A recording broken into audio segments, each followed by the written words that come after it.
Bulan memang perlahan-lahan menjauh dari bumi, sekitar 3.8 cm setiap tahun.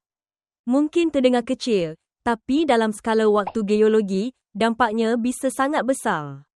Kenapa bisa begitu? Gaya pasang surut antara bumi dan bulan adalah penyebab utamanya.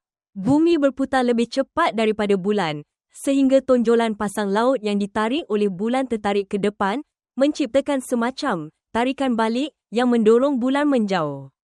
Dalam jutaan tahun ke depan, durasi satu hari di bumi bisa lebih panjang dari 24 jam. Pasang surut laut juga akan berubah. Semakin jauh bulan, pasang surut akan makin lemah, yang tentu saja berdampak pada ekosistem laut. Dan yang menarik, gerhana total bisa menjadi hal yang mustahil. Saat ini, bulan dan matahari tampak hampir sama besar, tapi jika bulan terus menjauh, ia akan tampak lebih kecil dan tidak bisa menutupi matahari sepenuhnya lagi.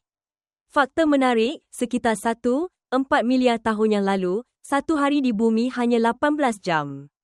Dalam 50 miliar tahun, kita bisa melihat bumi dan bulan terkunci dalam rotasi yang sama, seperti Pluto dan Charon. Menarik sekali, bukan? Hal kecil seperti bulan menjauh ternyata memiliki efek kosmik yang luar biasa dalam jangka panjang.